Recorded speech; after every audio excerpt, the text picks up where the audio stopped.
Town area से लोग आए हैं, पैदल पद यात्रा करते हैं, मोमबत्ती पद यात्रा करते हुए, क्योंकि शांति का प्रतीक है। आपने एक चीज़ और ध्यान दिया होगा दोस्तों, आपको जो ऊपर ले गए थे तो सभी जगह मोमबत्ती लगी हुई थी, तो इसका भी प्रतीक माना जाता है। मोमबत्ती से ही पूजा अर्चना की जाती है यहाँ पर। तथागत गौतम बुद्ध की हो, चाहे भारत रत्न डॉक्टर भीमराव अम्बेडकर की हो, जब भी आप देखेंगे किसी भी कार्यक्रम में तो आपको मोमबत्ती ही नज़र आएगी, दिया नहीं लगाया जाता। तो इसकी खास विशेषता है इस बुद्धिस्ट धर्म की। ये पूरी रैली है दोस्तों। और बहू सुरक्षित कैसा रहना चाहिए, इसके लिए हमें एजुटेशन करना चाहिए, हमारे को आंदोलन करना चाहिए, लड़ना चाहिए।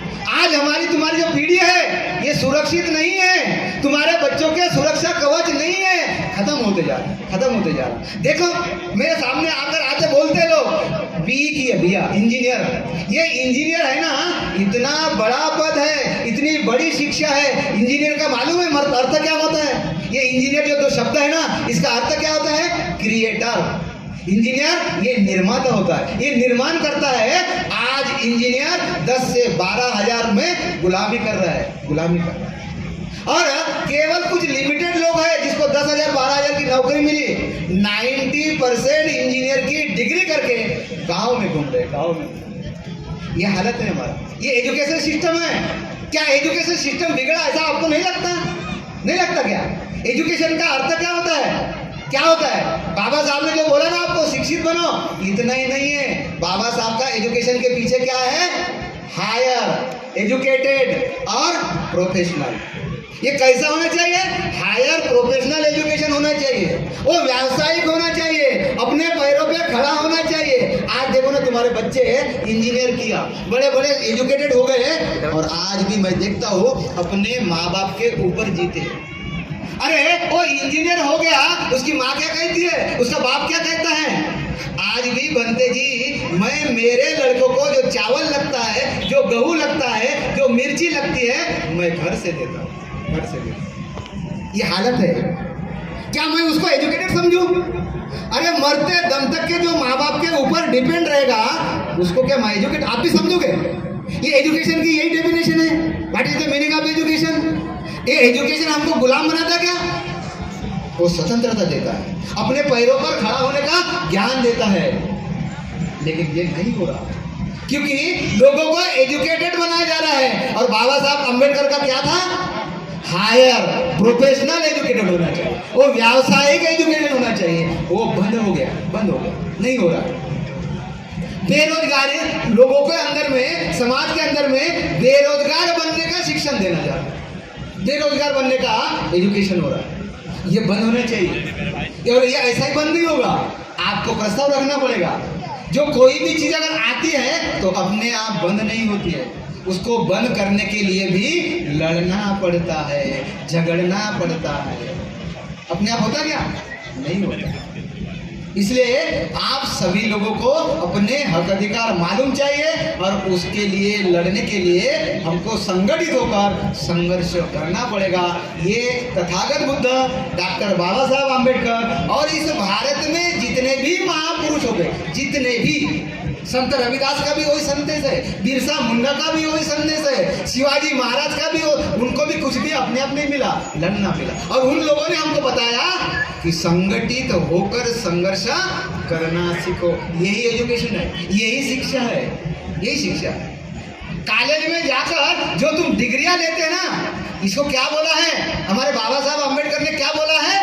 ये भाषा का ज्ञान है, ये एजुकेशन से कोई लेना देना नहीं। तुमको पहले पढ़ने लिखने नहीं आता था, अब स्कूल में जाकर तुमको पढ़ने लिखने आ रहा है। पहले तुमको सिग्नेचर नहीं मारने आता था, अब तुमको सिग्नेचर मारने। लेकिन एजुकेशन से कोई भी लेना देना नहीं है, कोई लेना देना। एजुकेशन कैसा होता है? जिसको अच्छा क्या है, जिसको बुरा क्या है, जिसको करना क्या है, जिसको नहीं करना क्या है, इसका ज्ञान होता है, ज्ञान होता है। There is educated. What is the difference of good and bad?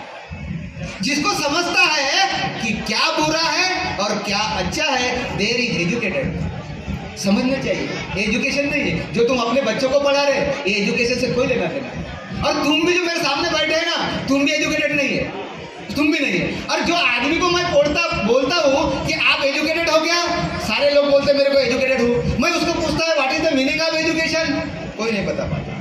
मैं कैसा बताऊँ कि आप एजुकेटेड है। एक एजुकेटेड व्यक्ति को ये नहीं मालूम कि वो एजुकेटेड कैसा होता है, और उसको मैं मान लूँ कि एजुकेटेड है। तुम्हारे डिग्री से, तुम्हारे ये नौकरी से, तुम बड़े बड़े कलेक्टर बनने से एजुकेशन से कोई संबंध नहीं है। तुम्हारे को जो ड्यूटी मिली है, तुमको जो नौकरी मिली है, ये तुम्हारा पेट भरने का संसाधन है, एजुकेशन नहीं है।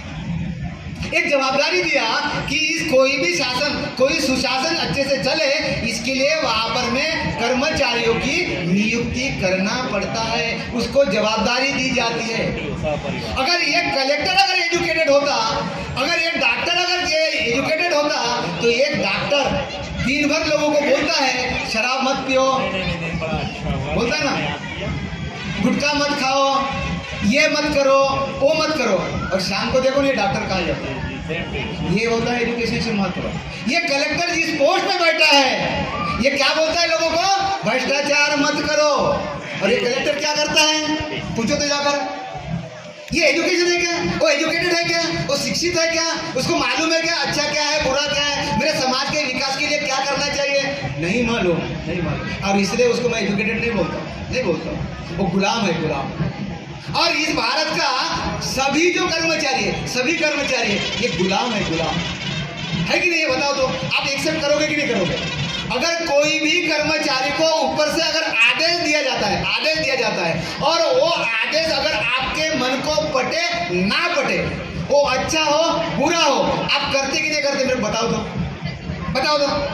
तो क्या हो, आप स्वतंत्र हो गया, आप उस आदेशों का विरोध कर सकते क्या, मुझे एक बात बताओ, इतनी बात बताओ, कौन विरोध करता है, कोई विरोध नहीं करता है, मुंह चुपचाप रख के वो आदेशों का पालन करना पड़ता है। ये कौन है, अरे उसका नाम ही नौकरी है साहब, मैं क्या बताऊं, कलेक्टर भी हो गया ना, आईजी भी होगा ना, कमिश्नर हो गया, उसके आर्डर में पहले ही लिखता है नौकर भर्ती, मालक भर्ती रहता क्या, मेरे को बताओ तो, नौकर का अर्थ क्या होता है बताओ तो, ये नौकर क्या है, हमारा जो हाई कमांड है, हमारा जो ऊपर वाला जो अधिकारी है, जो तुम्हें आदेश देगा उसको चुपचाप पालन करना, किंतु परंतु नहीं करना, क्योंकि जिस दिन मैंने तुमको आर्डर दिया उसमें लिखा था, क्या लिखा था, नौकर भर्ती, मालक भर्ती नहीं था, ये होती हमारे देश की व्यवस्था, और इसलिए बिगड़ रही है, और इसलिए वो अंबेडकर ने हमको अगर अच्छा जीवन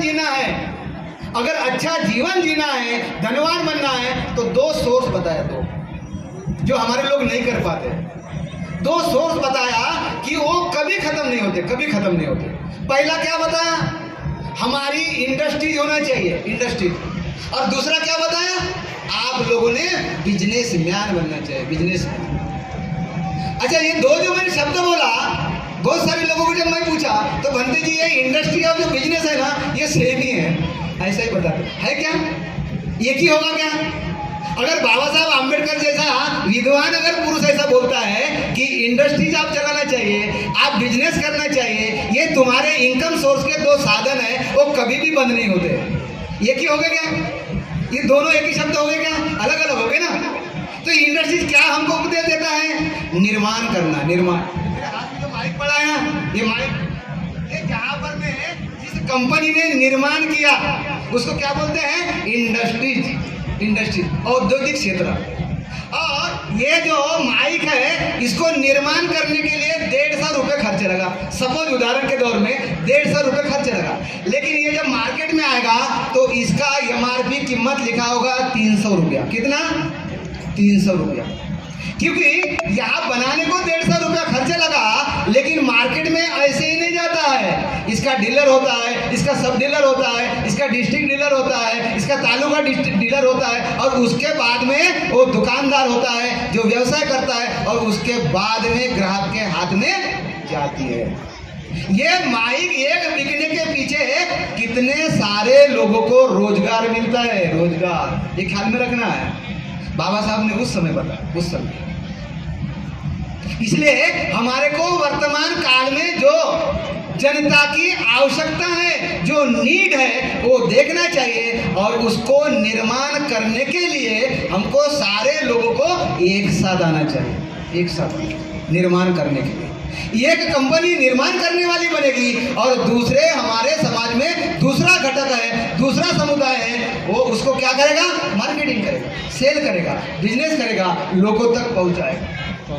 ये बताया बाबा साहब अम्बेडकर, ये बाबा साहब का उद्देश्य था। और इसलिए बाबा साहब अम्बेडकर ने कभी भी नौकरी नहीं किया क्या बाबा साहब को बड़े बड़े पोस्ट, सुप्रीम कोर्ट के अंदर में उनको सरकारी वकील, मैजिस्ट्रेट का भी उनको इन्फॉर्मेशन आया था कि आप बन सकते, लेकिन बाबा साहब ने बोला आखिर मुझे क्या करना पड़ेगा, बड़े के बड़े अगर पोस्ट पे जाऊंगा तो क्या करना पड़ेगा, तुम्हारे आदेशों का पालन करना पड़ेगा।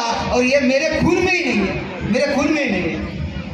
मैं स्वतंत्र जीना चाहता हूँ, मैं स्वतंत्र जीना चाहता हूँ, इसलिए मैं तुम्हारी किसी भी प्रकार की नौकरी स्वीकार करने के लिए तैयार नहीं हूँ। अरे बाबा साहब अम्बेडकर नहीं माने तो उनको क्या बनाया गया, कानून मंत्री बनाया गया ना।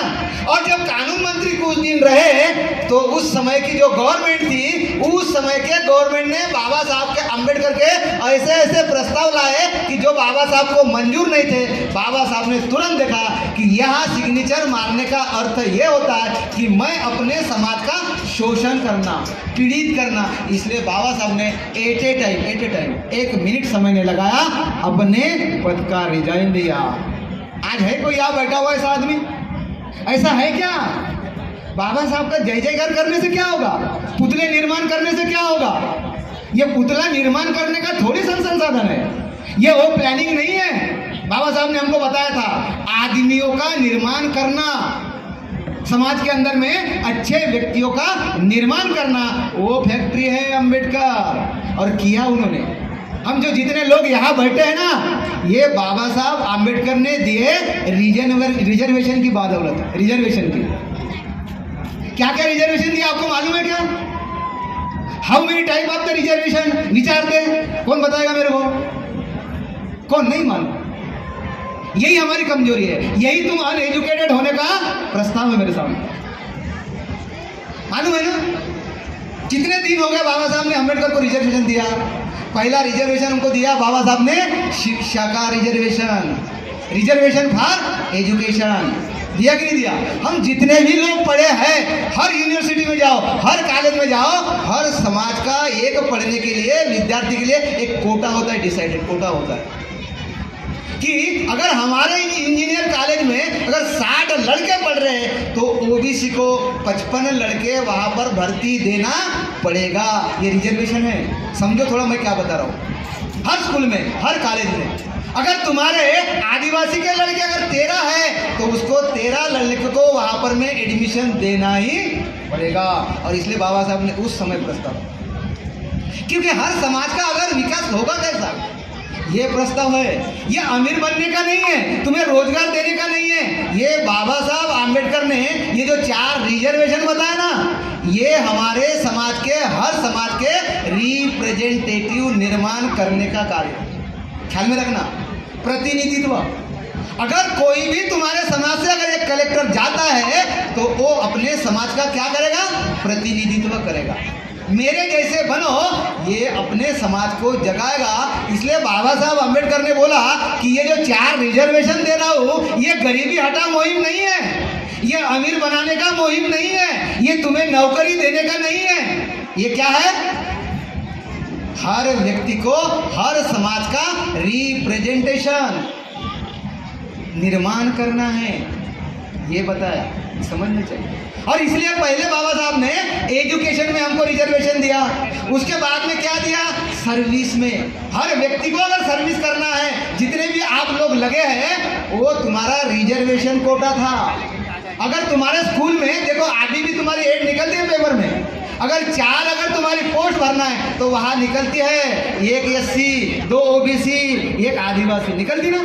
ये क्या है, ये किसका कारण है, किसने प्रावधान दिया है? ये भारतीय संविधान प्रावधान देता है कि हर समाज का डेवलपमेंट होना चाहिए, हर समाज का विकास होना चाहिए, हर समुदाय की प्रगति होना चाहिए। ये हमारा भारतीय संविधान हमको प्रस्ताव देता है। और इसलिए बाबा साहब आम्बेडकर ने जो दूसरा रिजर्वेशन दिया कि सर्विस में हमें रिजर्वेशन मिलना चाहिए, इतना ही नहीं उसके आगे जाकर भी बोला है, क्या बोला है, अगर हमें प्रमोशन चाहिए, रिजर्वेशन प्रमोशन, अगर तुम्हें प्रमोशन चाहिए वो भी रिजर्वेशन के भरोसे में मिलता है।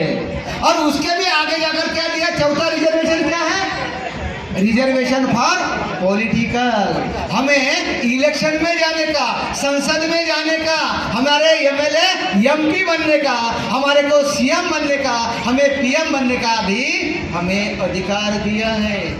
तुम्हारे नगर परिषद में, ग्राम पंचायत में अगर 10 साल 20 साल से अगर कोई शेड्यूल कास्ट की, कोई ओबीसी की महिला अगर वहाँ पर में नगर पार्षद नहीं बनती है तो कोटा निकलता कि नहीं निकलता?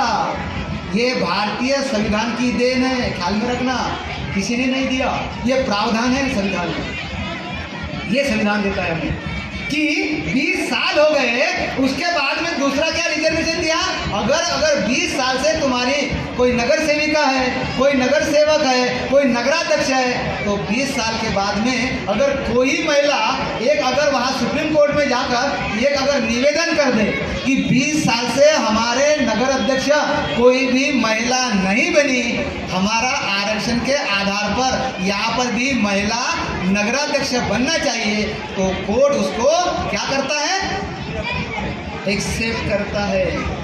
ये संविधान है, इतनी ताकत हमारे संविधान में। आप जो चाहते हैं वो तुमको मिलने का रास्ता संविधान है, रास्ता है, चलना हमको पड़ेगा, चलना हम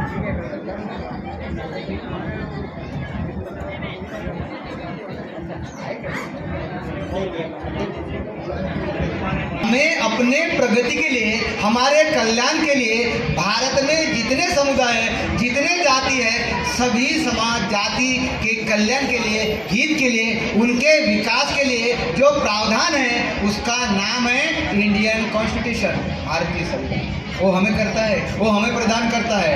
बाबा साहब आम्बेडकर ने ये जो संविधान लिखा है, ये संविधान हमें क्या सुख प्रदान करता है, मैंने भी आज तक लोगों को पूछा है कि ये जो भारतीय संविधान है ये क्या करता, क्या है, क्या करता है, कोई नहीं बताएगा, क्या करता है ये मालूम नहीं है ना। भारतीय संविधान पढ़ा क्या, हाँ पढ़ा हो तो पढ़ा है तो मालूम होना चाहिए ना कि हमें क्या वो देता है। यह भारतीय संविधान भारत के 140 करोड़ लोगों को, अभी जो जितनी भी संख्या है 140 करोड़ लोगों को 395 प्रकार की 24 घंटे 75 सालों से जो सुरक्षा दे रहा है, वो सुरक्षा कवच ये भारत का संविधान है। 75 सालों से सुरक्षा कर रहा है और किसी भी एक जाति समुदाय की सुरक्षा नहीं करता है।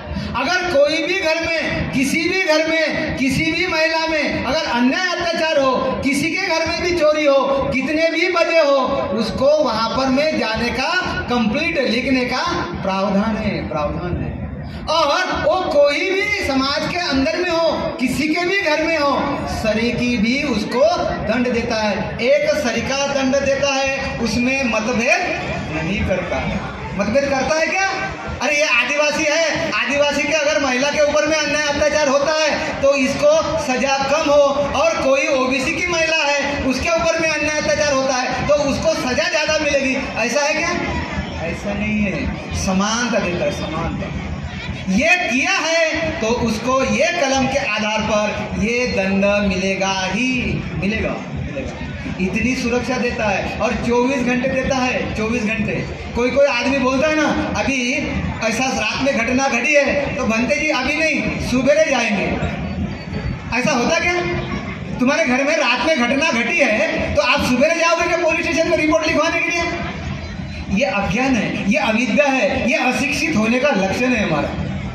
तुम्हारे लिए यहाँ का पुलिस स्टेशन, यहाँ का कलेक्टर, यहाँ का एसडीओ, यहाँ का तहसीलदार 24 आवर, आपको नहीं मालूम, आपको नहीं मालूम। मैं कर चुका हूँ।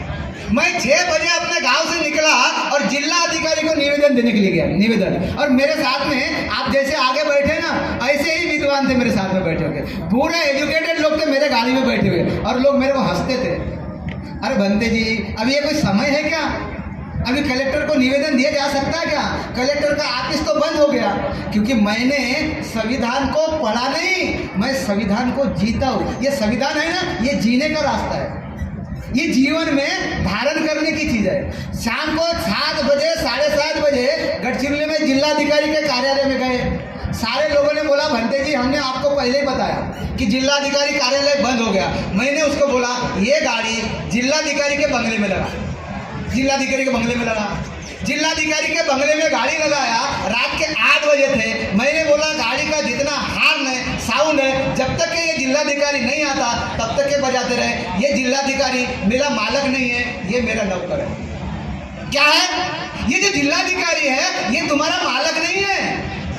तुम टैक्स पेड करते हैं, उसके भरोसे में उसका पेमेंट होता है, पेड होता है, ये ख्याल में रखना है। हम उसको साफ साफ बोल के हम अपने ऊपर में, अपने समाज के ऊपर में अन्याय करते हैं। जब उसके बंगले के पास में गया, ये जो गाड़ी का किक किक बजाता था हार, तो मेरे लोग क्या बोलते हैं, अरे भंते जी ज़्यादा मत बजाओ, वो अपना पुलिस फोर्स भेजेगा। तो भेजने दो ना, मुझे मालूम है ना, पुलिस फोर्स भेजना ही तो चाहिए, इसलिए तो बजा रहा हूँ। उसने उसके जो बंगले में जो सिक्योरिटी होता है वो आए और उन्हें बोले क्यों बजा रहे हैं? मुझे जिलाधिकारी को मिलना है, मुझे जिलाधिकारी को निवेदन देना है। तो उसका पीआई क्या बोलता है, ये समय है क्या? अरे बोला तुझे नहीं मालूम, तेरे जिलाधिकारी से बोल, मैं जिसको निवेदन देने आया हूँ मैं उससे बात करूंगा ना, तेरे को क्या समझाऊंगा? उसके बाद में उसको बोला है कि वर्षा देसाईगंज से कुछ लोग निवेदन तेरे हमारे पास में आए हैं और वो आपको बुला रहे हैं। तो उन्होंने क्या बोला है, कोई भी एक व्यक्ति मुझे निवेदन देने के लिए अपने कमरे में आना चाहिए। आप लोग क्या रहते, चले जाते। मैं बोला वर्षा से 15 लोग एक गाड़ी करके 6000 रुपये खर्चा करके आए और मैं अकेला क्यों आया? ये कोई चोर है क्या? जो मेरे साथ में आए ये कोई डाकू है क्या? तुम्हारे घर में जाके घुसेंगे? मैं बोला सब जन आएंगे, पूरे के पूरे लोग आएंगे। सबके सब लोग उसके अंदर गए, उसको निवेदन दिया और उसको क्या बोला, ये जो निवेदन इतने रात को आपके घर में देने के लिए क्यों आया? आप जानते हो, अगर ये हमारी 3 दिन से हमारे वर्षा पुलिस स्टेशन में ये रिपोर्ट है, इसके ऊपर में कोई एक्शन नहीं हो रही और आज अगर इसके ऊपर में एक्शन नहीं हो गई तो रात भर में कुछ भी खून खराबा हो सकता है। और अगर हो गया तो इसके जवाबदारी वो पुलिस स्टेशन का पीआई नहीं रहेगा। अब जवाबदारी कौन रहेगा? अब जवाबदार कौन पकड़ा जाएगा? जिलाधिकारी पकड़ा जाएगा। और उसने एट ए टाइम उस पुलिस स्टेशन के अधिकारी को फोन किया कि इतने बजे तुम्हारे गांव से ये 10-12 लोग आए हैं और ये चाहते हैं, एफआईआर की भी नोट है और इसके ऊपर में सारे लोगों की सिग्नेचर है और ये रात को 8 बजे मेरे बंगले में आए, इसकी इंक्वायरी क्यों नहीं हो गई? जो 3 दिन से जो मुजरिम था जिसने नाबालिग लड़की के ऊपर में बलात्कार किया था और वो पीआई उसकी इंक्वायरी नहीं करता था, क्यों नहीं कर रहा था? क्योंकि जिसने वो रेप किया वो उस पीआई का रिलेटिव था, नातेवाईक था और इसलिए उसको छोड़ना चाहता था।